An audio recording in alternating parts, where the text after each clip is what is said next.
우리나라 20, 30대 신용불량자들이 23만 명 정도 된다고 하더라고요. 결핍이 없는 세대. 결핍이 없다는 것은 경제관념이 없어지게 될 수밖에. 왜 이렇게 신용불량자가 많고 빚이 많냐? 그렇게 많다는 것은 공금의식도 없고 경제 개념이 없다라고 하는 거죠. 이거는 지금 대한민국의 미래 성장 동력을 완전히 앗아가는 겁니다. 그래서 어떤 걸 회복을 해야 되냐면,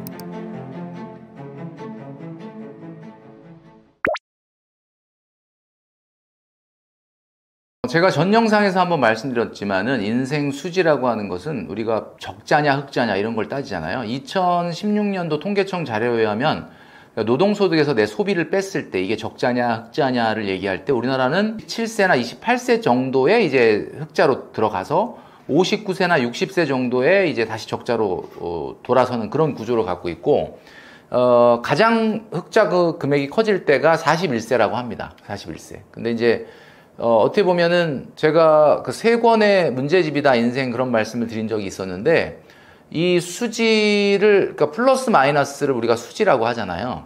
근데 확실하게 우리가 경제 활동기에 플러스를 만들어내지 못한다 그러면은 우리의 마지막 3권의 문제집인 노후기라는 게 굉장히 힘들어질 수 있지 않습니까? 그래서 우리가 이거를 소비라고 하는 것은 죽는 그날까지 계속되는데, 소득이라는 게 일정 시점에만 나타나고 사라지니까 이거를 그 플러스를 갖다가 노후기인 3번째 문제집을 해결하는데 풀어야 된다라고 하는 것이 이제 생애 주기별 자산관리의 기본이고, 이게 중학교 3학년 사회책에 나옵니다.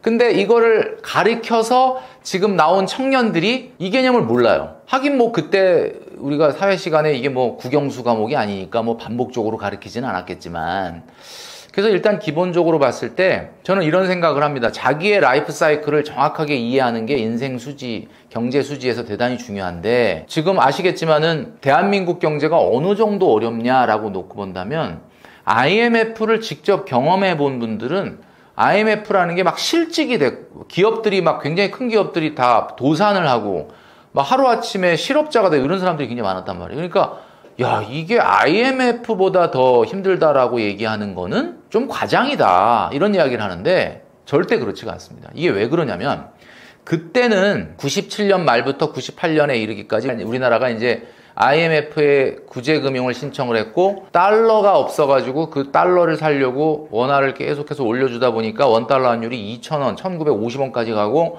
한마디로 말을 해서 원화가 막 휴지 조각이 되고 달러가 없어서 달러를 못 구해가지고 달러 유동성 위기가 생긴 거잖아요. 그러니까 각 기업들이 도산하고 이런 건데, 그거는 급성질환이었어요. 급성질환이라는 게 뭡니까? 응급실에 실려가는 거야. 그러니까 뭐 복통이 너무 심해가지고, 그러면 일단 응급 수술을 한 거죠. 그리고 급속도로 건강이 좋아졌어요. 물론 후유증은 남았지만. 근데 지금은 병원에 가도 마땅히 약이 없습니다. 이건 뭐 고치기는 당장 어렵고 식이요법 하면서 약 드시고요, 뭐 이런 거예요. 그러면 IMF 때는 갑작스러워서 막 수술을 해가지고 어쨌든 고쳤는데 후유증은 남지만 그래도 건강을 빨리 회복했는데, 지금의 경제 위기는 뭐냐? 마땅히 뭐 해줄 게 없네요. 의사 선생님을 만나도 지금 이런 상황이란 말이에요. 청년 고용률이 지금 44.5% 이하로 떨어졌는데, 이게 지금 다른 연령대는 오히려 고용률이 높아지고 있습니다. 지금 뭐냐면 적극적으로 경제활동에 오히려 참여하려고 하고 있고, 지금 우리나라 청년들이 20대, 30대 청년들이 취업 활동 자체를 안 해요. 54만 명 정도가 은둔 고립 청년이고요. 이거는 지금 대한민국의 미래 성장 동력을 완전히 앗아가는 겁니다. 이런 상황이 된다라고 하면은 이게 정말 경제가 활력이 없어지는 거거든요. 이런 상황 속에서 우리가 그동안에 90년대, 2000년대 초반에 있었던 엄청난 성장이 사실은 어떻게 보면은 어떻게 보면 거품이냐라고 하는 이야기가 나올 정도로 굉장히 힘들다. 그래서 어떤 걸 회복을 해야 되냐면, 일단은 여러분들의 개인의 돈을 이제는 공금이다 생각을 하고 수지 개념을 도입을 해야 됩니다. 그러니까 한마디로 여러분들한테 회사에서 공금을 맡겼다 그러면 여러분들 그거 들여다보면서 어떻게 생각하, 이거 쓸 돈인지 아니면 쓰면 안 되는 돈인지 이거 생각할 거 아닙니까? 그리고 투자를 미래를 향해서 투자해야 될 돈이냐, 모아놔야 될 돈이냐, 이런 걸 생각하지 않습니까? 근데 월급을 요즘 청년들이 받으면 그냥 이거 내가 고생해서 번 거니까 다 내 거다, 이런 개념으로 접근을 하니까 이게 이제 어떻게 보면 수지? 뭐 그런 말 모르는 거죠. 그래서 정말 중요한 거는, 우리가 연봉 높은 사람들 막 부러워하잖아요. 연봉 높은 분들 이 영상 보시는 분들 있을 텐데, 연봉 높은 것도 의미가 없어요. 얼마를 남기느냐가 중요하다, 수지가 중요하다. 아, 연봉 1억이면 뭐해? 1억 2천 쓰는데. 아무 중요한 게 아니에요. 괜히 눈높이만 높아지면 그 사람은 경제 위기가 왔을 때 더 힘들어요. 그죠? 그러니까 여러분, 연봉이 얼마야? 이게 중요한 게 아니라 1년에 얼마 정도를 남기고 있느냐. 이 수지를 잘 보셔야 되는 거예요. 그러니까 내가 연봉 높아지려는 이유가 뭐야? 더 많이 남기려고 높아져야 되는 거잖아요. 더 많이 쓰려고가 아니라. 쓰는 거야 뭐 지금 당장 더 쓰면 당장은 뭐 좋죠. 뭐 인스타그램에 올릴 사진도 많아지고, 그죠? 근데 그런 거 하나도 남는 게 없거든요, 여러분. 그래서 인생 수지라고 하는, 경제 수지라고 하는 개념을 개인한테 꼭 도입을 하셔야 된다라고 말씀드리고 싶습니다.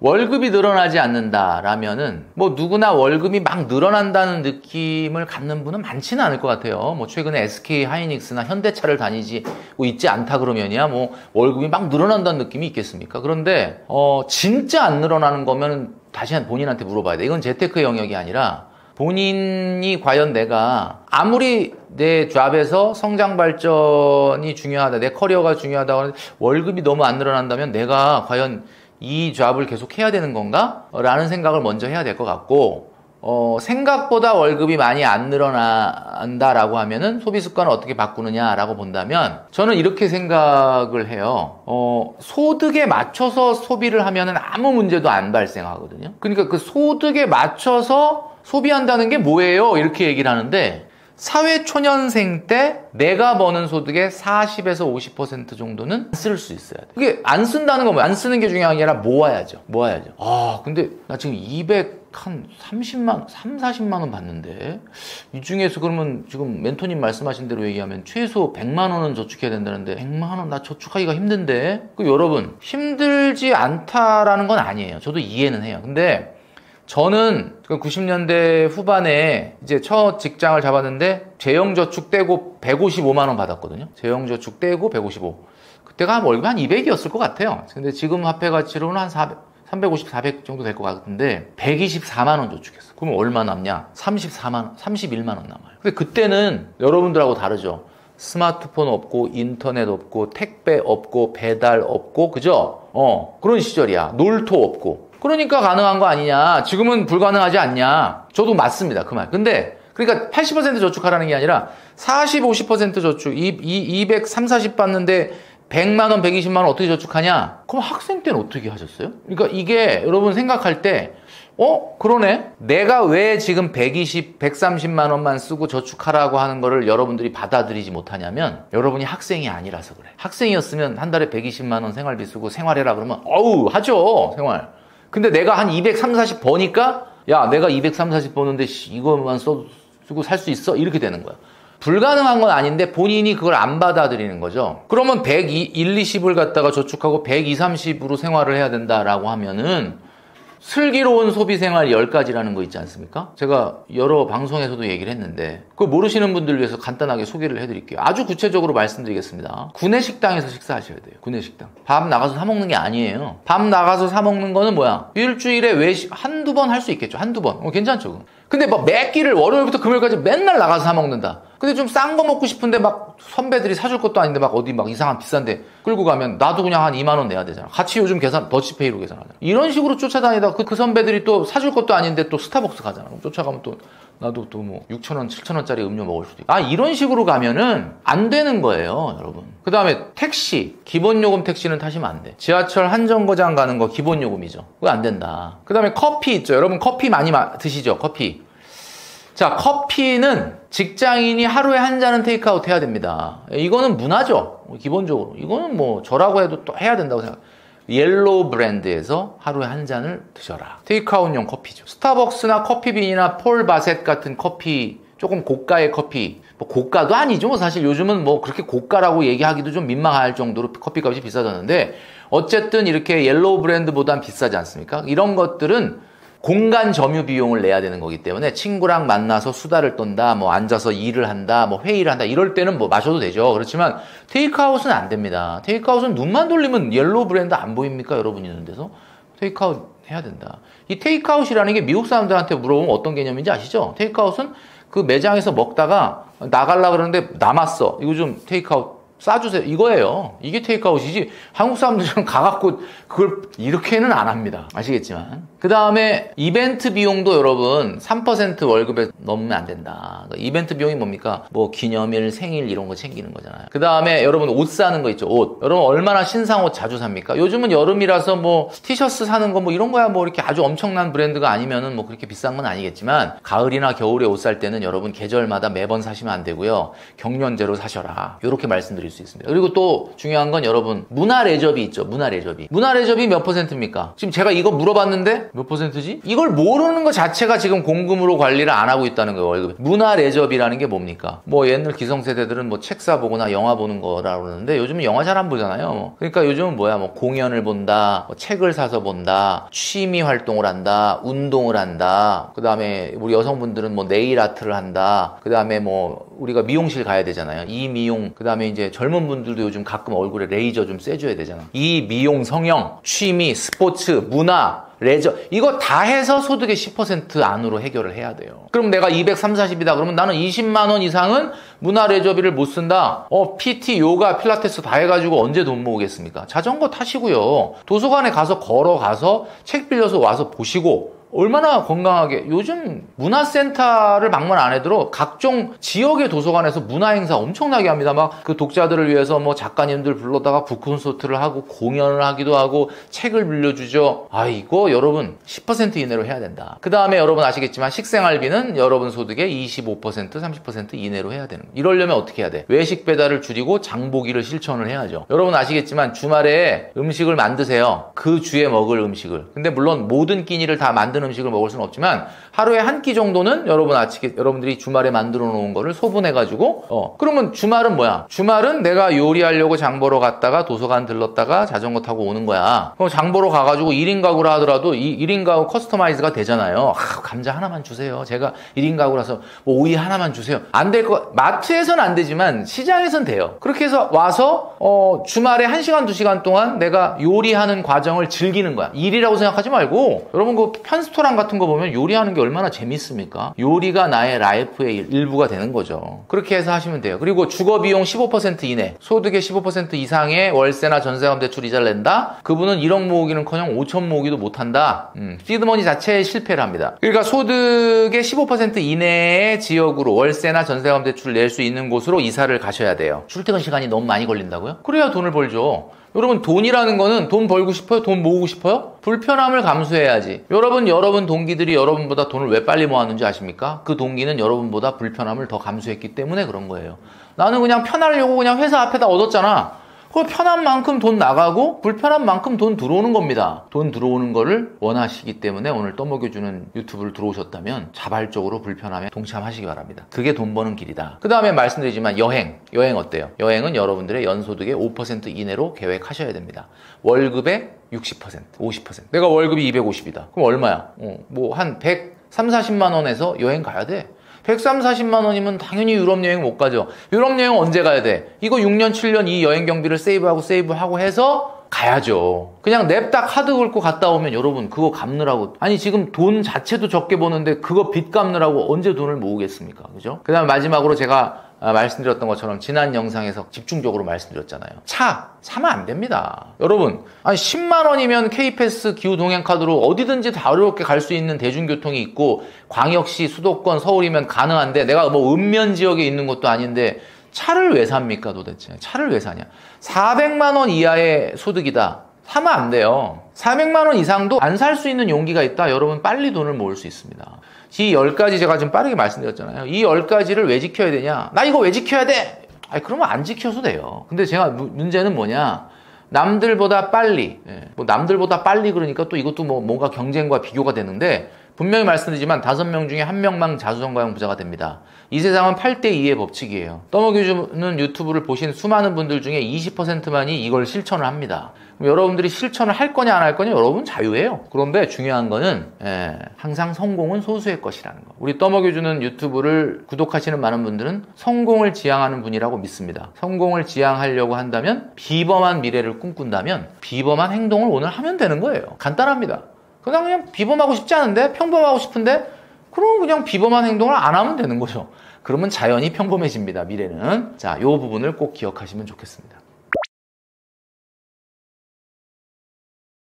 요게 이제 재작년 자료에 보니까 우리나라 20, 30대 신용불량자들이 23만 명 정도 된다고 하더라고요. 뭐 지금은 더 늘었을 것 같아요. 사실 그리고 어떻게 보면은 결핍이 없는 세대. 지금 MZ 세대분들은 뭐 본인들은 아니라고 우기실지 모르겠지만 과거 세대들보다는 자라날 때 가난한 집이나 좀 뭐 부잣집이나 할 것 없이 결핍은 좀 없었을 거예요. 아마 그 전 세대에 비해서는. 결핍이 없다는 것은 부모님이 뭐든지 다 해주시려고 했겠죠. 결핍이 없다는 것은 결국은 경제관념이 좀 없어지게 될 수밖에 없어요. 안타깝게도. 그러다 보니까 20, 30대들이 왜 이렇게 신용불량자가 많고 빚이 많냐? 뭐 20, 30대가 무슨 사업을 하진 않았을 거 아니에요. 뭐 사업을 했다가 뭐 넘어졌다든가 이런 게 아닐 텐데도 그렇게 많다는 것은 공금의식도 없고 경제 개념이 없다라고 하는 거죠. 이런 부분을 이제 들을 때 기분 나쁘다라고 얘기하지 마시고 돈이라고 하는 거는 이 세상에 정말로 절대로 피할 수 없는 세 가지가 있다고 하지 않습니까? 죽음, 세금, 소비. 절대 피할 수가 없고요. 죽는 그날까지 돈을 써야 돼. 소득은 죽는 그날까지 있지는 않잖아요. 그러니까 여러분들이 그런 면에서 여러분들의 밥그릇을 잘 챙기셔야 됩니다. 그러려면은 이 수익과 지출에 대한 개념을 좀 뚜렷하게 가져야 된다.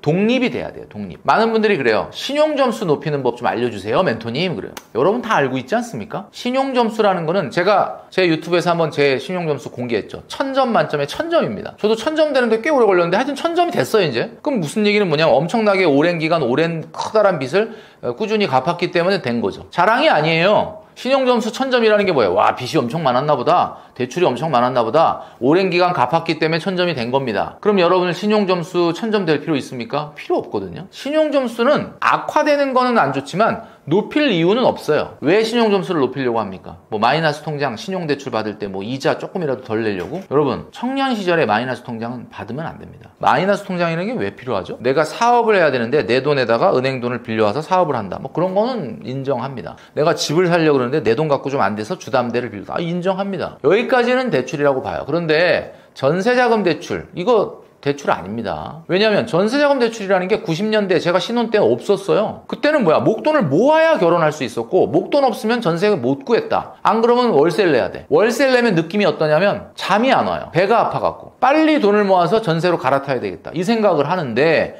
요즘은 전세자금 대출이 있으니까 돈이 없어도 그냥 전세자금 대출이자 내고 그냥 전세로 들어가. 이러니까는 개념이 이제 없어지게 된 거죠. 사실 최근에 집값 상승이라고 하는 것에 이 주범이 전세자금 대출이야. 내가 봤을 때는. 전세자금 대출을 안 해줘야 사람들이 돈을 모으고 돈을 모아야 전세 가고 전세 간 다음에 내 집을 마련하는데 이제는 뭐 돈도 없는데 그냥 월세 살아. 그냥 전세자금 대출 내. 그러면서 자꾸 아파트로 가려고 하니까 그게 사실은 버텀업 방식으로 집값을 밀어올리는 하나의 요인이 되고 있는 거거든요. 그래서 여러분 아시겠지만 신용점수 높이려고 하지 마라. 마이너스 통장 만들지 마라. 마이너스 통장 왜 만들었습니까? 여러분 왜 썼습니까? 한번 잘 생각해 보세요. 은행 갔더니 만들려고 그래서 만들었죠? 처음에는 저 대출 필요 없어요. 안 받아요. 그러는데 그냥 대출 안 받으셔도 되고 그냥 만들어만 놓고 혹시 긴박한 일이 생기면은 그때 써라. 괜찮네. 그리고 그냥 만든 거야. 그리고 딱 나오면서 머릿속에 어떤 긴박한 일을 만들까? 이 생각을 하지 않습니까? 그러니까 여러분 만드시면 안 되는 거예요. 필요 없는 거예요. 뭐 현금 서비스, 카드론 이런 것만 문제가 되는 게 아니라 마이너스 통장도 문제고 전세자금 대출도 문제다. 이 말씀을 꼭 드리고 싶습니다.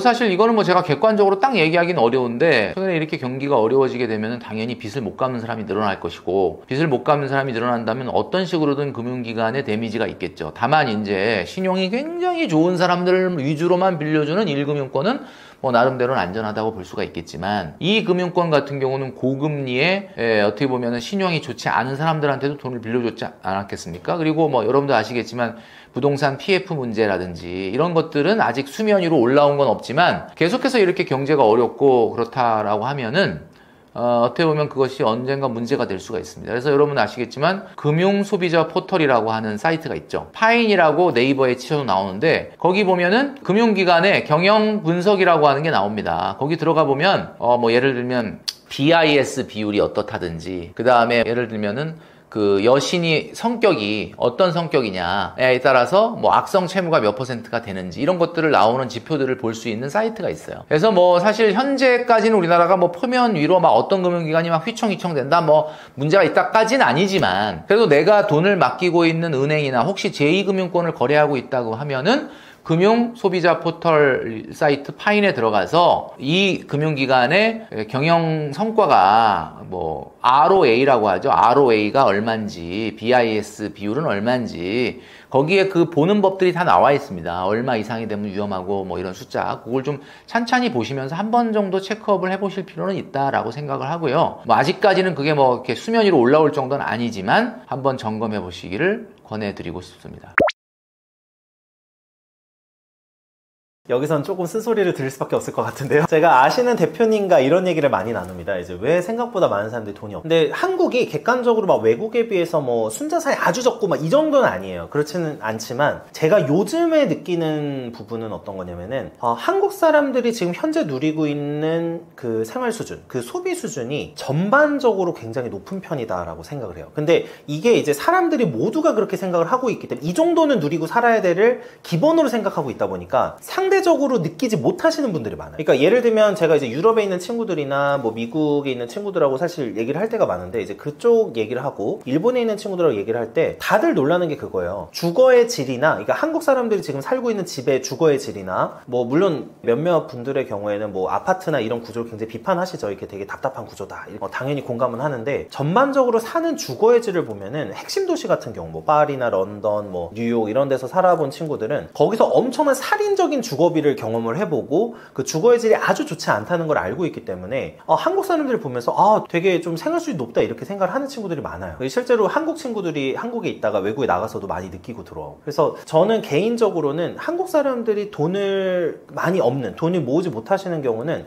내가 가지고 있는 부의 수준이나 소득의 수준에 비해서는 조금 객관적으로 소비 수준이 높다 이렇게 표현을 많이 드리긴 해요. 그리고 이 소비 수준이 높은 거를 스스로는 인식하지 못하고 있고 이거는 주변이 다들 그렇게 쓰고 있으니까 그런 거지만 이런 경우들이 굉장히 많다. 제가 최근에도 상담했던 케이스에서 부부 합산 소득이 한 600만 원 정도 되시는데 정확하게 한 700 정도 되신다. 700 정도 되시는데 돈을 못 모으시는 분들도 있어요. 그러니까 이게 근데 이제 여쭤보면은 뭐 애들 교육비다 뭐 생활비다 이런 얘기를 하는데 사실은 객관적으로 봤을 때 생활비나 소비 수준이 높은 거죠. 이거는 누가 봐도 명확하게 일반적인 많은 분들이 지금 월 평균 이제 뭐 평균 소득과 중위 소득이 좀 다르지만 중위 소득 기준으로 보면은 평균이 지금 260, 70만 원 정도 되는데 260, 70만 원 정도 소득으로 해서 이제 돈을 벌었을 때도 이제 저축률이 높으신 분들은 또 굉장히 높거든요. 근데 어떤 분들은 사실 400, 500을 벌어도 돈을 못 모아. 그러니까 이거는 누가 봐도 객관적인 자기가 누리고 있는 생활 수준이 너무 이제 소득이나 자산 수준에 비해서 높다. 그리고 소비 수준이 높다. 이렇게 말씀을 드릴 수밖에 없는 거죠. 그래서 결과적으로는 이제 한 문장으로 요약을 하자면은 저는 소득이 낮아서라기보다는 소비가 높아서 돈이 없으신 분들이 훨씬 절대 다수로 많다. 이렇게 저는 말씀드려요. 저는 일단은 취미생활을 돈 안 드는 걸로 다 바꾸시면 되고요. 그냥 저는 간단하게 말씀드려요. 제가 이렇게 표현드려요. 왜 돈 쓰는 취미생활을 하냐? 제가 돈 안 들면서 가장 생산적인 거 말씀드릴게요. 독서입니다. 도서관 가서 책 빌려 보시면 되고요.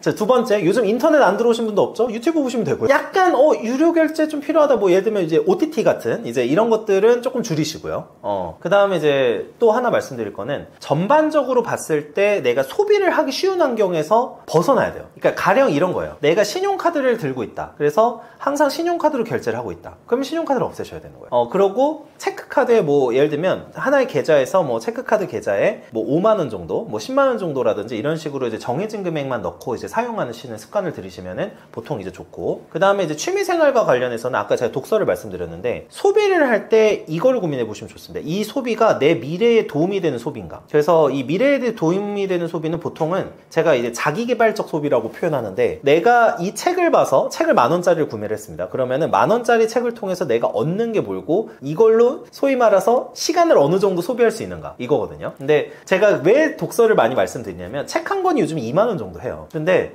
2만 원 정도 책에서 책 읽는데 보통 이제 빨리 읽으신 분은 뭐 2~3시간이지만 이제 보통의 분들의 경우에는 천천히 읽으니까 막 일주일 정도 읽으시거든요. 그러면 일주일 정도를 책 한 권 2만 원으로 시간을 소비한 거예요.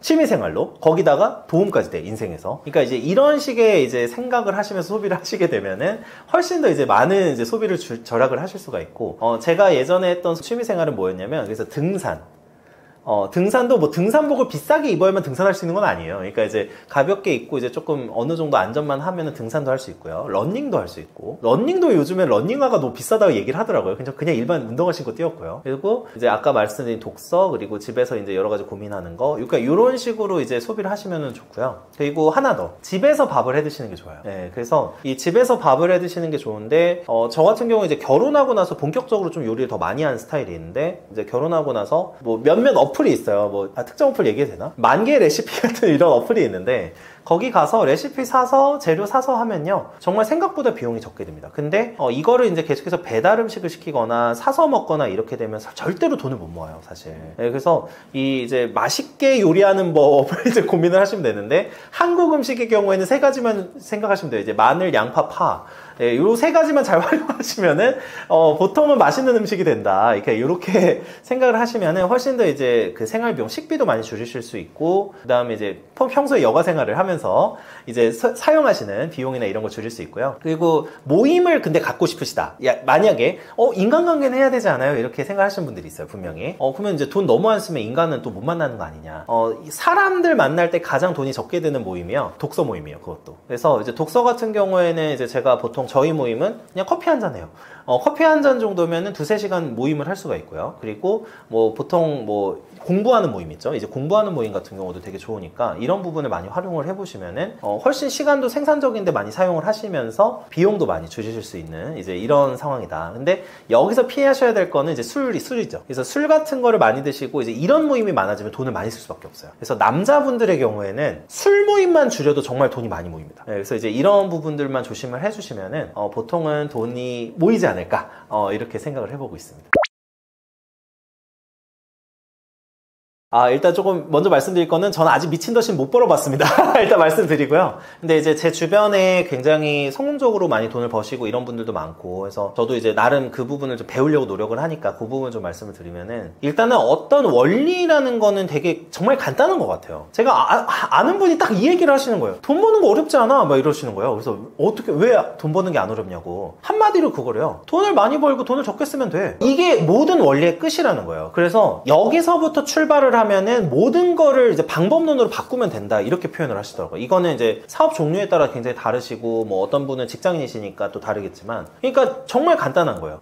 돈을 적게 버시는 분들은 내가 토요일, 일요일에 일을 해서 부업을 하든지 어쨌든 해서 소득을 늘리는 쪽으로 무조건 계속해서 고민을 하면 되고, 그 다음에 동시에 소비하는 돈을 줄이면 된다. 그래서 이거를 하는데, 제 경험상으로는 돈을 벌기 위한 시간과 내가 이제 나를 향상시켜가지고 돈을 벌 수 있는 잠재력을 늘리는 시간 있잖아요. 이 늘리는 시간을 늘리면 늘릴수록 자연스럽게 소비는 줄어들더라고요. 그래서 제 주변에 많은 분들이 얘기를 하는 게, 한마디로 말하면 일을 미친 듯이 하면 된다, 이거였어요. 원리가 중요한 게 아니고 너가 하고 있는 일을 미친 듯이 해라. 네, 그래서 정말 미친 듯이 벌려면 미친 듯이 일하면 된다. 그러니까 이 얘기를 정말 많이 하셨고, 그리고 동시에 어떤 얘기를 많이 하셨었냐면, 워라밸 같은 거 신경 쓰지 마라. 네, 워라밸 같은 걸 신경 쓰는 순간 휴식이 머리에 들어간다, 이 얘기였어요. 그래서 이 말이 되게 어떤 분들에게 불편하실 수가 있어요. 제가 말씀드리긴 하는데, 제가 이제 뭐 무조건 그러면 정말 죽을 때까지 일만 해야 되니 그런 말씀을 드리는 건 아니에요. 이거 뭐 휴식이 중요하지 않다, 그런 말씀도 아니에요. 당연히 중요한 거 맞는데, 근데 돈을 미친 듯이 벌 수 있고 그렇게 하시려면 이렇게 해야 된다는 뜻이에요. 그러니까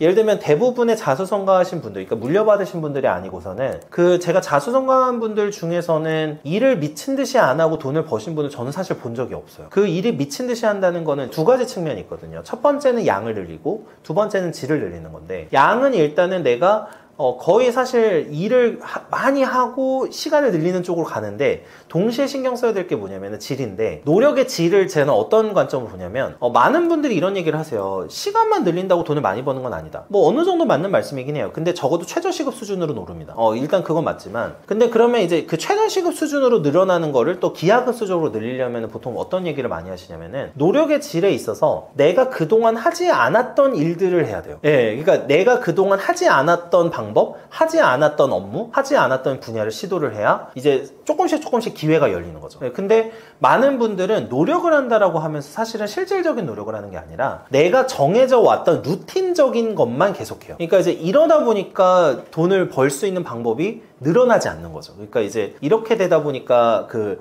돈을 좀 못 벌게 된다, 이렇게 주변에서 얘기를 많이 하시고, 결과적으로는 저도 지금 이제 여기서 이제 촬영을 하고 있지만 저도 이제 유튜브 채널을 운영하고 하면서 저도 처음부터 유튜브를 하는 게 막 편했던 건 아니었거든요. 그러니까 이제 새로운 시도를 하고 하나하나 이렇게 하면서 이게 이제 늘려가면서 새로운 어떤 방향성, 그리고 새로운 어떤 기회, 이런 게 열리게 되는 거기 때문에 내가 루틴적으로 하고 있는 걸 맨날 하고 있다고 해서 이걸 노력으로 판단하시면 안 된다. 이 부분을 좀 강조를 하고 싶습니다. 그리고 일단은 일하는 시간을 늘리면서 이 질에 대해서 고민을 하기 시작을 했을 때 이때부터 이제 점점 이제 버는 돈이 늘어난다. 네, 이렇게 이제 말씀을 드리고 싶어요. 제가 이제 민영사를 이제 10년을 하면서 느낀 사기의 공통점, 땀이 안 들어가면 사기입니다. 네. 저희가 이제 노력이라고 표현하는데 제가 일부러 좀 다른 표현 썼어요. 땀. 이게 단순 노력이라고 제가 얘기를 하면요, 이걸 또 착각을 하세요. 제가 왜 이 얘기를 드리냐면, 어떤 분이 이제 최근에도 지금 비슷한 케이스 하고 있는데, 주식 리딩방 사기 케이스예요. 주식 리딩방에 들어가셔서, 이것도 유튜브에서 유명인을 막 사칭하셨더라고, 그 리딩방에서 제가 자료를 보니까. 근데 그거를 이제 믿고 들어가셨어요. 자, 우리가 한번 생각을 해보죠. 내가 주식 투자로 성공을 하려면 정말 기본적인 방법은 뭘까? 내가 일단 그 주식 회사를 이해해야 돼요. 너무 기본적인 거잖아요. 너무 당연한 말이잖아요. 근데 모든 사람이 그 당연한 말을 지키지 않아요. 그러니까 리딩방에서 어떤 사람이 이 회사가 좋아요 찍어줬어요. 이걸 사는 게 맞는가? 아니잖아요. 아닌데 이걸 사세요. 그러니까 이거는 전형적인 뭐냐면 땀이 들어가 있지 않은 거예요. 그리고 제가 왜 노력이라는 표현을 안 썼냐면 이걸 착각하실 수 있어서 그래요. 자, 노력이라는 표현을 잘못 착각하면 어떻게 되냐면, 내가 리딩방하고 유명인의 유튜브를 보는 게 노력이라고 생각을 해요. 그리고 리딩방에 들어가는 그 시도를 한 게 노력이라고 생각하세요. 이제 그렇게 하면 안 된다는 거죠. 그래서 제가 일부러 땀이라는 표현을 쓴 거예요. 이 땀이라는 거는 우리가 보통 운동을 하러 가면 처음에 뭐 찔끔찔끔 이렇게 운동하고 보면 땀 안 나잖아요.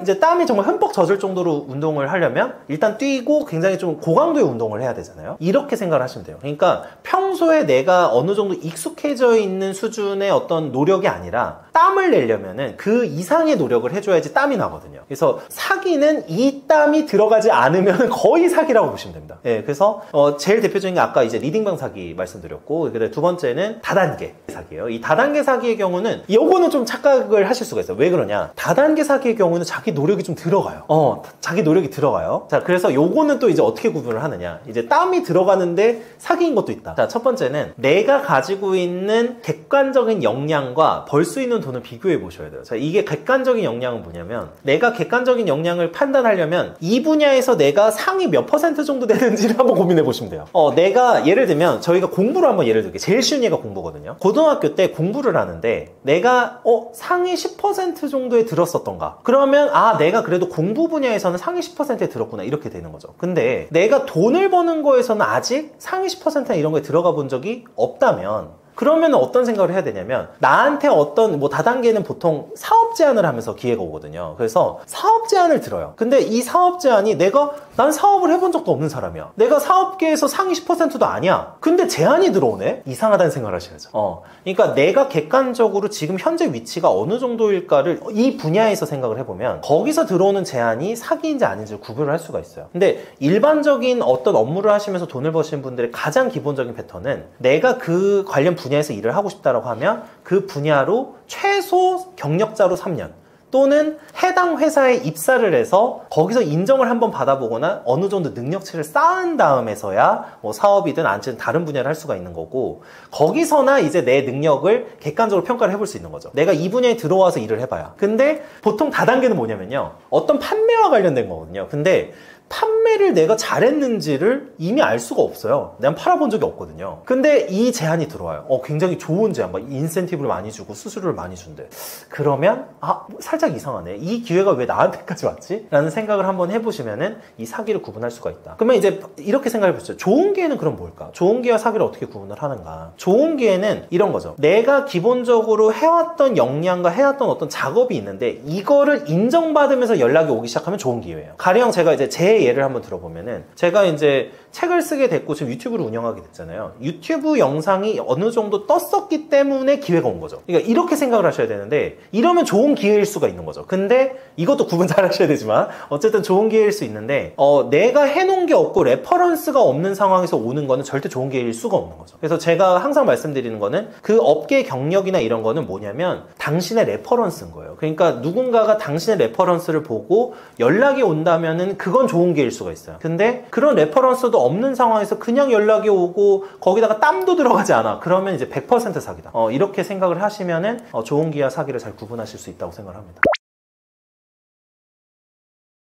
저는 오만하게 막 이것만 하시면 돈 버십니다 이런 얘기는 못 드리겠어요. 솔직히 그 대신 잘 모으는 방법을 말씀드릴 수 있어요.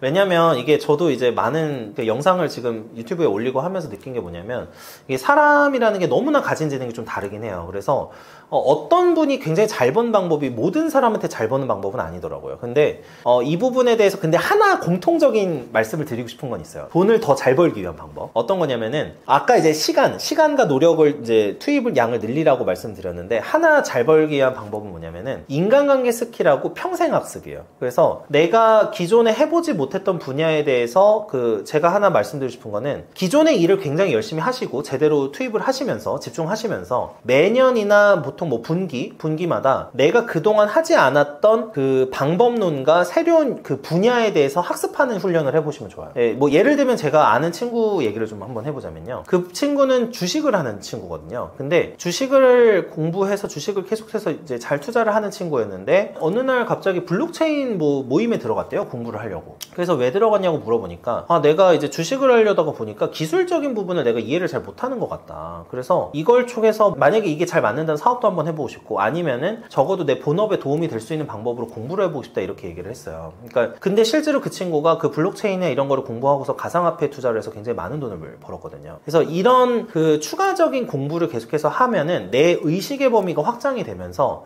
저 분야도 돈이 될 수 있구나 저 분야도 돈이 될 수 있구나를 알게 된다고 생각해요. 그래서 각자의 재능에 따라 맞는 분야는 다르겠지만 제가 이런 표현 드려요. 의식의 범주를 확장시키라고. 그러면 돈 버는 기회를 발견하실 수 있는 가능성이 높아진다. 그래서 이제 이거를 저는 좀 평생학습이나 이런 식으로 표현을 하고 내가 알고 있는 게 여기가 다가 아니다는 거. 이거를 인지를 하는 게 이제 돈을 좀 더 벌 수 있는 방법이 되지 않을까 싶고요. 그 다음에 이제 모으기 위해서 실천할 수 있는 방법. 이거는 이제 실용적인 방법을 말씀드릴 수밖에 없는데 실천적인 방법을 말씀드리면은 일단은 저는 간편 결제 시스템이나 쉽게 결제하는 시스템을 일단은 다 없앴습니다. 그래서 제일 대표적인 게 신용카드 없애는 거. 두 번째, 이게 버튼 세 번만 누르면은 결제되는 시스템 있죠. 보통 이제 기업체에서는 당연히 이거는 기업 입장에서는 당연한 건데 기업 입장에서는 더 많은 소비를 유도해야 매출이 올라갑니다. 그래서 항상 어떤 식으로 가냐면 소비자들을 편하게 만들어줘요. 편하게 누를 수 있고 편하게 결제를 할 수 있고 그러니까 이런 식으로 가게 되거든요. 근데 사람이 하나를 결제하는데 굉장히 많은 절차를 경험하게 되면 귀찮아져요. 이걸 결제하기 전에. 그래서 저는 환경 세팅이라고 표현을 하는데 내가 결제할 수 있는 예를 들면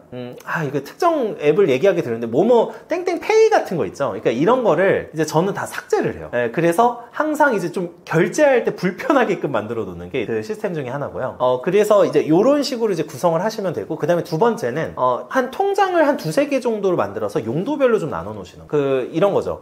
저 같은 경우에는 저희는 사업자 통장이 있는데 저는 이제 사업자니까 당연히 사업자 통장이 있고 그 다음에 이제 생활비 통장을 따로 둬요. 그래서 이제 생활비 통장으로 돈을 옮기는데 생활비 통장에 항상 일정 금액만 넣어 놓고 그래서 이제 예를 들면 오늘 10만원 필요하다 그러면 10만원만 딱 넣어놓고 이 10만원만 이제 소비를 하는 거죠. 그래서 통장을 구분하고 체크카드를 구분해서 어떤 걸 소비할 땐 이것만 쓴다라는 식으로 이제 계속해서 스스로를 조금 이제 환경 세팅을 해 놓으시면은 확실히 소비가 많이 줄어듭니다. 가장 베스트는 지금 현재 사회는 좀 어렵기는 한데요. 가장 베스트는 이제 현금 사용하시는 거예요. 그래서 그 현금은 어쩔 수 없이 있는 것만 사용하게 돼요. 내가 지갑에 들어있는 돈만 사용하시게 되거든요. 그래서 이 지갑에 있는 예를 들면 10만원만 넣고 다닌다 그러면 10만원 이제 내시고 현금 영수증 발행해서 비용이나 이런 소득공제는 받으시고 그러니까 이렇게 처리를 하시는 게 제일 좋다 이렇게 생각을 많이 하고 있어요. 그리고 이제 만약에 카드를 쓰신다고 하면은 저는 되도록이면 체크카드 위주로 쓰셔라 이렇게 많이 권해드리고 있죠. 빚을 청산하려면요. 이거는 이제 돈을 모으는 것과 약간 비슷하지만 조금 다른 부분이 있어요. 이게 빚을 청산하기 위해서는 마인드셋이 중요하거든요. 예, 근데 여기서 이제 중요한 방법을 하나 말씀드리고 싶어요. 일단 첫 번째는요, 빚을 청산하기 위해서는 빚을 갚으면서도 돈을 모으셔야 돼요. 자, 이게 이제 첫 번째 방법인데 어떤 거냐면 이런 거예요. 그 바빌론 부자와 관련된 책이 있어요. 그래서 이제 그 책에서 내용을 얘기하는 게 이런 겁니다. 거기에 사례로 많이 나오는데, 예전에 바빌론이라는 국가가 있었는데 그 국가에서 이런 예가 나와요. 엄청난 큰 빚을 졌어요, 어떤 분이. 그래서 큰 빚을 져서 이거에 대해서 빚을 막 갚는데, 이런 거죠. 빚을 갚는데 내가 열심히 일해서 오늘 정말 열심히 벌라고 한 달 동안 열심히 벌어서 월급이 300만 원을 벌었다. 근데 빚으로 300만 원이 다 들어가요. 이렇게 되면은 돈이 내가 쌓이는 기분이나 쌓이는 느낌이 들지 않기 때문에 계속해서 동기부여가 안 된다는 거죠. 그래서 결과적으로는 그냥 빚을 갚는 걸 포기해버리거나 이렇게 되시는 분들이 굉장히 많거든요. 그래서 어떻게 하시라고 많이 권하냐면은, 빚을 예를 들면은 내가 최대치로 갚을 수 있는 수준으로 갚지 말라고요. 예를 들면 300만 원을 벌면 300만 원 갚는 게 아니라 200만 원 정도는 갚고 100만 원 정도는 일단은 그 통장을 따로 해가지고 일단 넣어 놓는 거죠. 네, 그래서 이런 식으로 이제 쌓여가는 느낌을 좀 받으면서 돈을 갚으시라고 제가 권하기는 해요.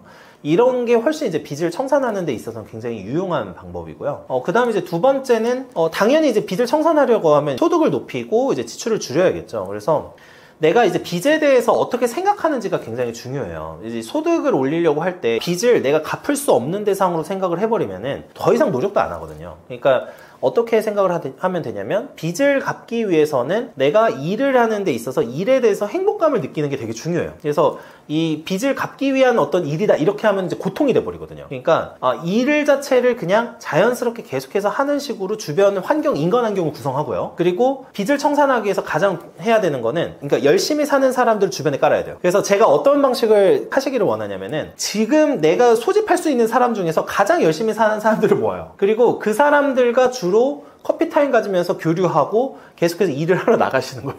근데 이게 정말 원시적인 방법이지만 사실 이 방법 말고는 방법이 없어요. 그래서 이제 이렇게 해서 이제 하시면은 점점 이제 빚을 청산하실 수 있을 거다 이렇게 생각을 하고, 그리고 이제 빚을 청산할 때 이제 중요한 방법이 또 하나 더 있어요. 내가 카드를 아까 이제 하지 마시라고 제가 많이 권해드렸잖아요. 빚을 추가로 만드는 거는 절대 금물이에요. 자, 예를 들어서 이런 부분이 있어요. 그 제일 최악이 뭐냐면 돌려막기거든요. 그래서 빚이 생겼는데 이 빚을 예를 들면 저희 실무에서 정말 많이 경험하는 게 카드론을 받아서 다시 갚는다거나 이런 방식이거든요. 그래서 빚을 추가로 만들 수 있는 방식을 다 없애셔야 돼요. 뭐 비상금 대출, 뭐 카드론, 뭐 이런 부분도 있죠. 그러니까 이런 부분들을 한 번이라도 사용하게 되면은 빚은 무조건 늘어나게 돼 있습니다. 왜냐면 이자가 높기 때문에. 그래서 이거는 그냥 차라리 그 빚에 대해서 이제 갖고 계신 그 이미 빚이 있잖아요. 거기 가서 그냥 사정사정 하세요. 사정사정 하시고, 그리고 이제 정말 안 되시면은 결과적으로는 회생파산이나 이런 것도 고민하시는 게 맞아요. 그래서 이렇게 하시고, 여기서 빚을 돌려막게 하려고 일단은 일시적으로 빚을 갚기 위해서 또 빚을 빌리고 또 빚을 지고 이런 방식만 선택하지 않으시면은 결과적으로는 빚을 청산하실 수 있을 거다 이렇게 생각을 하고 있어요. 당연히 얘기 나오는 건 이제 경제적인 부분이겠죠. 그래서 이 경제적인 부분이 이제 결혼을 좀 망설이거나 포기하게 되는 이유 중에 하나인데, 여기서 우리가 고민해야 될 지점이 있다고 생각을 해요. 왜 경제적인 걸 고민을 하는 걸까? 그 과거에 이제 뭐 제가 꼰대 소리를 가끔 듣긴 하지만 좀 말씀을 드리면은, 무조건 그게 옳다 이런 건 아니고, 부모님 세대에서는 일단은 자가를 취득하지 않고 시작을 하는 게 결혼 생활이 일반적인 모습이었잖아요.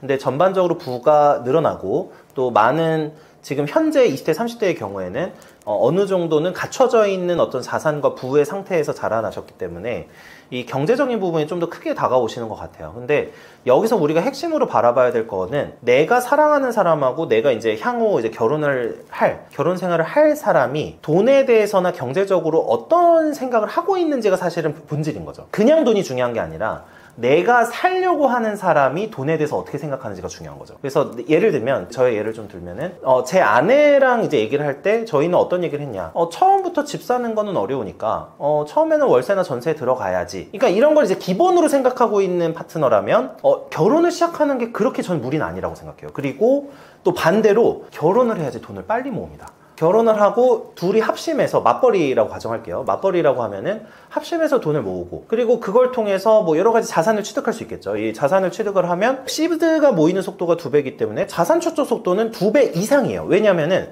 이제 복리로 쌓이기 때문에 2배 이상으로 늘어나면 훨씬 더 많은 액수가 늘어나는 거죠. 그래서 저 같은 경우에는 그래서 결혼을 망설이고 포기하는 이제 젊은 세대의 원인은, 내 파트너가 돈에 대해서 경제적으로 어떻게 생각하는지에 대해서 확신이 없는 거예요. 그래서 이제 결국에 저는 이렇게 항상 요약은 하면 이거예요.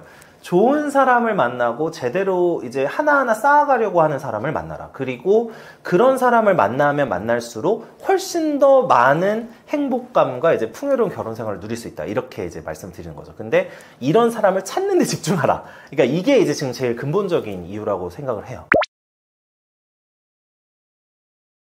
일단 첫 번째는 과섭인데, 이제 이게 웃긴 얘기가 아니라 저희가 제가 이제 이혼 소송을 할 때 이제 공통적으로 이혼 가정에서 느끼는 부분, 같이 살아가면서 사고관이 다른데 그 사고관의 핵심이 뭐냐면 미래에 대한 관점이에요. 그래서 제가 이제 보통 미래지향적 사고라는 표현을 되게 좋아하거든요. 미래지향적 사고. 근데 미래지향적 사고에서 핵심이 뭐냐면 자산에 대한 관점이에요. 대부분이. 그리고 이게 이제 여러 가지 요소를 보여줍니다. 이 자산이나 향후의 경제적인 부분이 굉장히 그 사람의 사고관이나 평소에 어떤 방식으로 생각하는지를 많이 보여주거든요. 근데 미래지향적 사고랑 제가 이 사고관을 같이 말씀드리는 이유가 뭐냐면은 경제관이나 이런 재테크와 관련된 관점은 결과적으로는 내 삶을 현재에 두느냐 미래에 두느냐의 문제예요. 근데 뭐 요즘에는 뭐 카르페디엠이라고 해서 막 현재를 즐겨라 이런 얘기를 정말 많이 하지만 이거는 사실 어떤 식으로도 해석을 할 수 있냐면 그 원래 카르페디엠의 의미는 그런 의미가 아니에요. 그러니까 이제 단순히 소비적인 의미의 현재의 삶을 뭐 살아라, 욕망을 충족해라 이런 의미가 아니라 내가 지금 현재 처한 상황이나 이런 부분에 대해서 제대로 이해를 하고 이걸 즐길 줄 알아야 된다 이런 사실 이야기인데 이게 자본주의적인 개념으로 변질이 된 거죠. 그래서 소비나 욕망을 그냥 무분별하게 추구하는 게 사실은 카르페디엠이나 이런 현재를 중시하는 그런 게 아니다. 그리고 실제로 현재를 중시하는 사람일수록 원래는 보여야 되는 행동 패턴은 뭐냐면 미래를 대비하는 거예요. 왜냐면 현재가 의미 있고 행복하기 때문에 반대로 미래에 대해서도 굉장히 소중하게 여깁니다.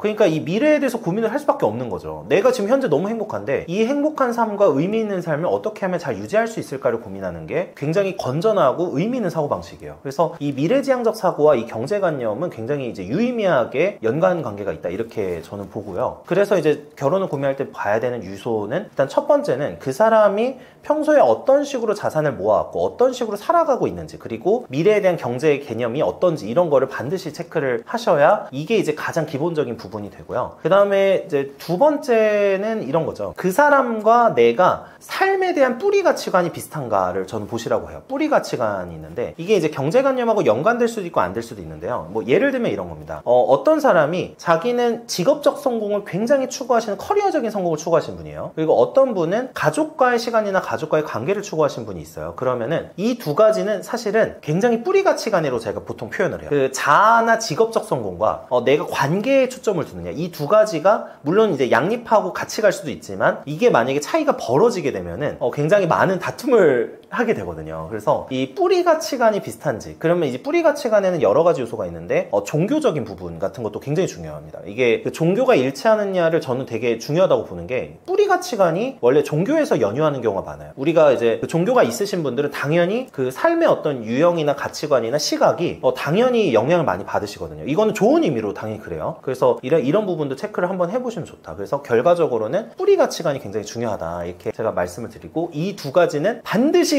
결혼 전에 고민하셔야 돼요. 그러니까 결혼한 후에 고민하는 건 늦었고요. 결혼 전에 연애 시부터 이런 부분에 대한 이야기를 많이 나누시면서 많은 얘기를 나누고 그리고 이제 만약에 경제관념과 관련된 거다 그러면 말만 믿지 마시고 평소에 모아놓은 돈을 보시면 됩니다. 그래서 그 사람의 평균적인 소득 그러니까 객관적인 액수 수치가 높을 필요는 없어요. 근데 뭐 25에 취업을 했는데 뭐 30 됐는데 돈 모아놓은 게 1,000만 원밖에 없다. 뭐 이런 부분은 조금 고민을 해봐야 되는 상황인 거죠. 그래서 그 사람이 평소에 갖고 있는 소비 패턴이 그 사람의 평소의 사고관을 보여주기 때문에 이거를 이제 한번 고민을 해보시면은 좀 의미 있는 이제 결혼 생활이 되지 않을까 이렇게 생각을 하고 있습니다.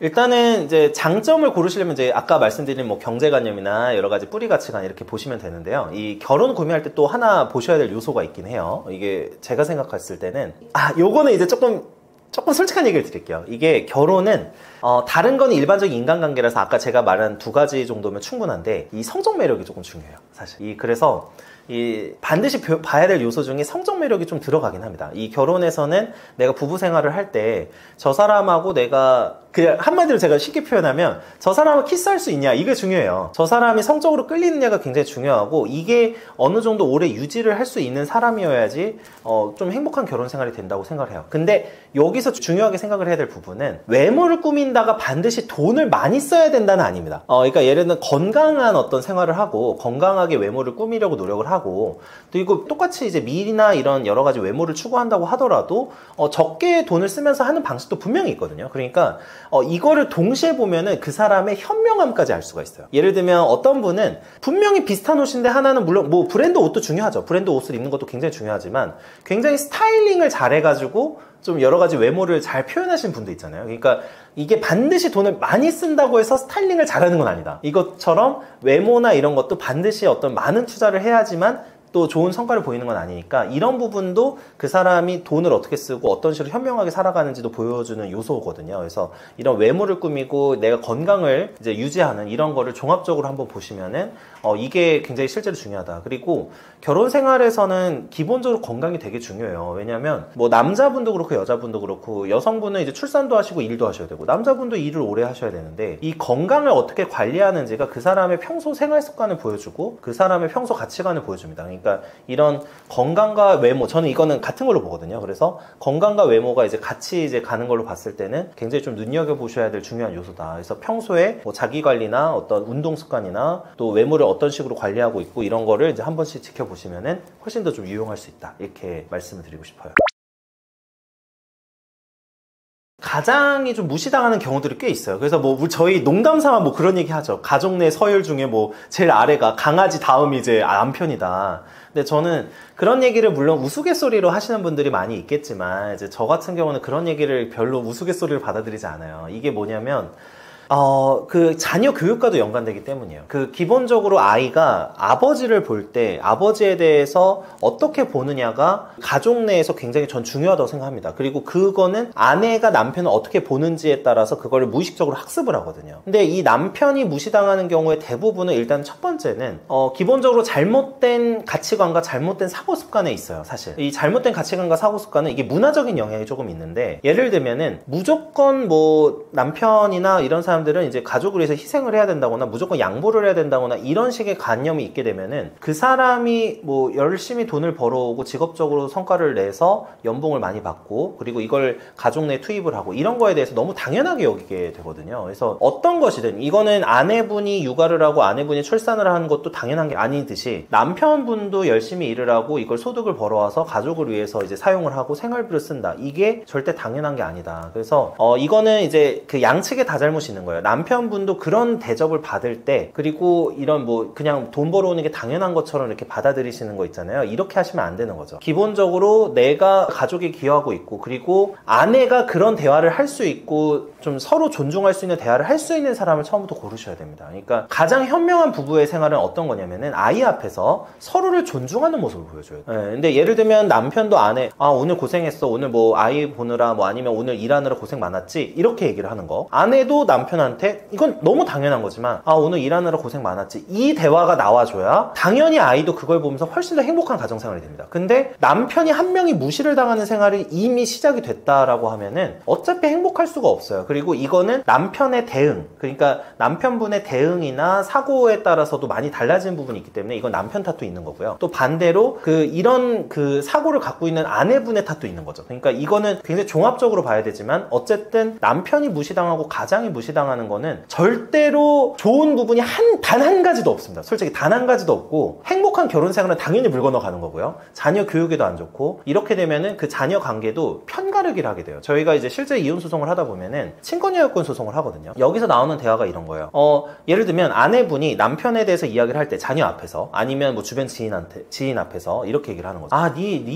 네 아빠는 돈도 못 벌어와. 다른 뭐 누구누구에 비하면 누구누구 집 아빠에 비하면 돈도 못 벌어와. 뭐 이런 얘기를 하는 거죠. 그러면 자녀 입장에서는 우리 아빠가 진짜 돈을 못 벌어오는구나 이렇게 되면서 점점 무시하는 태도가 강해져요. 근데 이 무시를 하는 태도가 강해지면 강해질수록 당연히 남편은 내가 하고 있는 행동에 대해서 같이 존중을 못 받으니까 비참해지고 이제 굉장히 이제 슬퍼지는 거죠. 그리고 그 슬픔이 가족 내 전염이 되고 그래서 저희가 그 부부 생활을 현명하게 하시는 분들의 공통적인 특징이 뭐냐면요. 부부가 같이 행복하기가 굉장히 어려운 이유가 둘 중에 한 분만 불행해도 불행해져요. 두 명 다. 그래서 부부 생활에 있어서는 굉장히 중요한 게 상호적이어야 된다. 그리고 계속해서 서로 존중해주는 구조로 초반에 계속해서 구성을 해놔야 이 다음이 이제 편해지는 거죠. 그리고 이 행복도가 같이 이제 2배가 되는 그런 상황을 만들 수 있는데, 한 명이 무시당하고 있다는 것 자체가 이미 이제 행복한 결혼 생활과는 거리가 먼 거죠. 그래서 그 원인은 양측의 이제 정서적 그리고 사고관에 따라 다르고, 남자분이든 여자분이든 양측이 서로 존중을 할 수 있는 배우자를 처음부터 고르시는데 많은 에너지와 노력을 쏟으셔야 된다. 그러니까 이렇게 말씀을 저는 드리고 싶어요. 약간 이 부분에 대해서는 뭐 많은 창만량들이 있을 것 같은데 저는 좀 필요하다고 생각해요. 예, 그 연기라는 게 근데 이제 안 좋은 의미의 뭐 속이는 연기라기보다는 그 상대방을 존중하기 위한 기본적인 태도로서의 연기가 저는 중요하다고 생각해요. 그러니까 가령 이런 거죠. 내가 속으로서 머릿속에서 막 화가 엄청 뻗쳤어요. 화가 너무 많이 나. 저 사람의 행동을 보고서.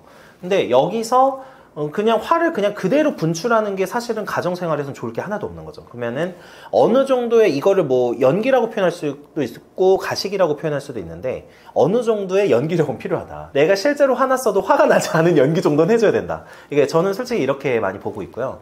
이 관계를 좋게 만들기 위한 선의의 거짓말이랄까요? 예전에 이제 하얀 거짓말이라고 표현했던 이런 부분에 대해서는 저는 그렇게 나쁘게 보진 않아요. 이게 좀 자연스럽게 잘 활용을 하시고, 그리고 연기도 어느 정도의 모습을 좀 보여주신다라고 하면은 그 부부 사이가 훨씬 좀 윤활유 역할을 해줄 수 있는, 부부 사이에서 윤활유 역할을 해줄 수 있다고 생각을 하고, 다만 근데 여기서 중요한 건 이거예요. 연기를 하기는 하되, 제가 그래서 뿌리 가치관 얘기를 드린 건데, 사소하고 일시적인 부분에 대해서는 연기를 해서 그냥 부드럽게 넘어가면 돼요. 근데 뿌리적인 가치관이 다른데 이걸 연기로 해서 커버할 수가 없는 겁니다. 그러니까 이게 내가 뿌리 가치관이나 미래 지향점이 아예 안 맞아요, 부부가. 그러면 이건 연기로 커버할 수 있는 영역이 아닌 거예요. 그래서 예를 들면 제 아내가 수영을 좋아해요. 그러면 저는 뭐 수영 같은 거를 제가 좋아하지 않는다고 하더라도 같이 가서 해줄 수 있는 거죠. 나 수영 좋아해. 이렇게 얘기하면 돼요. 그게 뭐 나쁜 게 아니니까. 근데 이제 문제는 내가 돈을 모아야 돼. 그리고 아내는 그냥 나 지금 즐기자. 우리 해외여행이나 가자. 막 이렇게 얘기를 했다고 쳐요. 그러면은 이건 연기가 안 돼. 그리고 연기를 통해서 희생해야 될 부분이 너무 큰, 어떤 가치관의 차이가 너무 큰 이런 상황이면은 이제 사실 연기가 의미가 없고, 거기서는 어떻게 하셔야 되냐면 연기를 하는 게 아니라 거기서는 이제 조율을 하셔야 돼요. 제대로 얘기를 하고, 이거는 나는 이렇게 생각을 한다. 그리고 미래를 위해서 이렇게 해야 된다. 아니면 이제 뿌리 가치관이 이런 건 차이가 나니까 우리 이거는 좀 맞춰야 될 것 같다. 이렇게 해서 얘기를 하셔야 되는 부분이지, 여기서는 연기를 하시면 안 된다. 그래서 이거는 이제 그 상황에 따라 좀 다르긴 하지만, 사소하고 뭐 그냥 그 사람의 어떤 개인적 취향이나 뭐 여러 가지 기호, 이런 부분에 있어서는 서로 맞추고 어느 정도 그냥 맞춰가면 돼요. 그리고 이때는 약간의 뭐 연기도 필요하다 이렇게 생각을 하는데, 뿌리가 안 맞으면 이게 답이 없기 때문에 여기에 대해서는 연기를 할 게 아니라 맞춰가야 돼요. 그래서 예를 하나 제가 들어드리면, 이게 보통 자녀 교육과 관련해서 굉장히 다툼이 많이 생기거든요. 그 부부가 자녀 교육에 대해서 가령 이런 거죠. 어떤 분들은 이것도 거의 실제 사례를 살짝 각색을 하자면은, 모 신도시에 사세요. 이제 모 신도시에 사시는 부부가 있는데, 남자분은 아이들이 지금 이미 공부를 잘 못해요. 그래서 공부 쪽은 아닌 것 같다. 그래서 이제 좀 다른 쪽 재능을 키워주고 학원비나 이런 지출은 줄이고 우리가 차라리 아이들을 위해서 돈을 모아주자, 이렇게 생각을 하시는 거죠. 아내분은 주변 이제 엄마들, 학부모들하고 만나보니까 다 이미 그 정도 학원은 보낸다. 근데 이제 학원비가 몇백, 최소 몇백인 거죠. 그러니까 이 정도는 다녀야 되는 거 아니야, 이렇게 하면서 지금 학원을 보내고 있는 상황이에요. 근데 이거는 서로 이제 싸우기 싫어서 연기를 하면서 그냥 맞춰가야 될 단계가 아니라는 거죠. 그러니까 이거는 여러 가지를 맞추는, 뭐 그냥 좋은 게 좋아 이래서 연기를 하면서 맞춰가야 될 단계가 아니라, 이건 자녀의 미래와 직결된 거란 말이죠. 그러니까 이런 부분에 있어서는 터놓고 이야기를 하면서 제대로 어느 정도 계속해서 조율하기 위한 노력을 많이 해줘야 된다, 이렇게 보는 거죠. 그래서 예를 들자면 그런 거지만, 어쨌든 기본적으로 약간의 이제 윤활유 역할을 해주면서 연기를 하시는 게 좋기는 하지만, 핵심적인 부분이나 이런 거는 연기를 해서 그냥 넘어가는 게 아니라 잘 맞춰 나가야 된다. 그래서 이렇게 말씀을 드리고 싶어요. 일단은 행복하게 살아가기 위해서는 서로에 대해서 이해해야 된다, 뭐 관용해야 된다, 이런 건 너무 많은 분들이 하시는 말씀이잖아요. 그래서 뭐 그거는 근데 사실은 많은 분들이 한다고 해서 틀린 말은 아닙니다. 이거는 맞는 말이기 때문에 그거는 당연히 맞는 말이고요. 근데 제가 여기서 말씀드리고 싶은 거는, 항상 제가 결혼에 대해서 말씀드릴 때 맞춰가는 노력 중요하거든요. 맞춰가는 노력 중요하지만 두 사람이 함께 행복하게 살아가기 위해서는 처음부터 맞는 사람을 고르기 위해서 노력해야 된다를 항상 말씀을 드리고요. 결혼 후에 이미 안 맞는 걸 발견했다. 근데 어쩔 수 없이 결혼을 했다 라고 말씀을 해주신다고 하면은, 저 같은 경우는 어떻게 하냐면 결혼 초기에, 애를 낳기 전에 결혼 초기에 핵심적으로 삶에서 중요한 요소들에 대해서는 서로 정리를 해서 계속 맞춰 나가시라고 권해드려요. 뭐 가령 우리 자녀 교육은 어떻게 할까? 뭐 아니면 우리 향후에 재테크는 무슨 방식으로 할까? 뭐 예를 들면 부동산으로 할까? 아니면 뭐 주식으로 할까? 아니면 다른 수단으로 할까? 그리고 업무적으로는 어떤 식으로 우리가 살아갈 거야? 뭐 예를 들면 맞벌이 부부를 할 거야? 아니면 뭐 자녀를 낳고 나서 어떻게 외벌이로 할까? 뭐 이런 부분 있잖아요. 그러니까 이런 부분에 대해서는 결혼 전에도 맞춰 나가야 되지만 결혼 후에도 초기에 이런 부분에 대해서 최대한 많은 얘기를 나누시는 게 좋다고 생각을 해요. 그래서 이걸 통해서 서로 이제 그런 어떤 사고를 맞춰가는 노력을 하셔야 되고, 그리고 두 번째로 더 중요한 거는 제가 뇌를 열어야 된다 이렇게 표현을 드려요. 뇌를 열어야 된다. 이게 어떤 뜻이냐면, 결혼을 하면은 기존에 내가 가지고 있었던 사고 습관이나 생활 습관을 고수하려고 하면 안 된다. 내가 뇌를 열어서 그래 뭐 저런 삶의 방식도 있지, 저런 수도 있지, 뭐 그리고 저렇게 살 수도 있지. 결혼 생활하면 치약 하나 짜는 거 가지고 싸우는 게 결혼 생활이거든요. 그러니까 이런 부분에 대해서 이게 열어놓고 생각을 해야 된다. 이거를 이제 두 번째로 말씀드리고, 세 번째는 뭐냐면요, 일의 우선순위를 알아야 돼요. 이게 제가 어떤 표현을 드리냐면, 아까 제가 치약을 짜는 걸로 싸운다고 말씀드렸잖아요. 근데 어떤 분, 사실은 치약을 짜는 걸로 싸우는 게 삶에서 정말 중요한가? 이 치약 때문에 내가 싸워서 부부간의 관계가 안 좋아지는 게 더 나쁜 건가? 아니면 치약을 끝에서부터 짜냐 중간부터 짜냐로 싸우는 게 중요한가? 그러니까 이거는 결과적으로 사람마다 내가 이제 좀 인내하기 어려운 어떤 사소한 것들이 있긴 있거든요. 그건 사람이니까 어쩔 수 없지만, 항상 일의 우선순위가 뭘까? 그리고 우리 관계가 좋은 게 중요한 거지, 이제 사소한 게 중요한 건 아니다. 이런 생각을 해주시는 게 훨씬 더 좀 행복한 결혼 생활을 하는 데는 도움이 되는 것 같습니다. 제가 부끄럽지만 좀 책을 내게 됐어요. 제가 채널에서 말했던 내용도 있고, 이제 아직 말씀드리지 않았던 내용도 책으로 담은 내용이 있는데, 제가 아까 이제 독서를 뭐 돈이 안 드는 취미라고 이렇게 얘기를 하면서 말씀드리기도 하고, 또 그냥 여러 가지 측면에서 독서에 대해서 장점을 좀 말씀드리고 싶기는 했어요. 이제 어떤 거냐면, 저 약간 이제 좀 어려운 삶을 살고 계신 분들을 기준으로 봤을 때, 이 독서라는 거는 삶에서 많은 시행착오를 줄여줄 수가 있습니다. 그래서 이 시행착오를 줄여준다는 거는, 내가 같은 시간이 있으면, 그러니까 시간은 한정적이잖아요. 어떤 사람에게도 부여된 시간은 한정적인데, 책을 통해서 직접적으로 경험 못했더라도 간접적으로 경험을 하면서 내가 어느 정도의 방향성을 좀 설정을 할 수 있고, 그러면 내가 일일이 시도해보면서 모든 걸 경험하면서 이제 시간을 쓸 수가 없기 때문에 상대적으로는 조금 시간을 절약하는 효과를 줄 수 있다고 생각을 해요. 그래서 이 책에 대해서, 물론 제 책도 사랑해주시면 정말 감사하고 하지만 제 책이 아니더라도 좀 독서를 많이 하셨으면 좋겠어요. 이 독서를 통해서 많은 분들이 훨씬 더 많은 방향성과 배움을 얻고, 이걸 통해서 훨씬 더 현명한 의사결정을 할 수 있다고 저는 믿기 때문에 이 부분에 대해서 고민을 한번 해보셨으면 정말 좋겠다는 생각을 하고요. 그리고 이제 제 책에서는 주로 이제 내용은 아까 이제 일에 대한 거나 마인드셋에 대한 내용도 담았고, 제가 어려웠었던 시절이 조금 있었어가지고 그 부분에 대한 이야기를 나누면서 인간관계는 또 어떻게 해야 되는지, 그리고 초반에 어떤 무언가 성장을 하기 위해서는 어떤 마인드셋을 가져야 되는지에 대한 이야기를 좀 많이 합니다. 그래서 좀 현실적인 이야기를 많이 하는 편이기 때문에 혹시 이런 이야기에 관심이 있으신 분들, 그리고 오늘 제 영상에서 이런 이야기들에 대해서 관심이 있으신 분들은 한번 이제 구매해서 읽어주시면 정말 감사하겠습니다.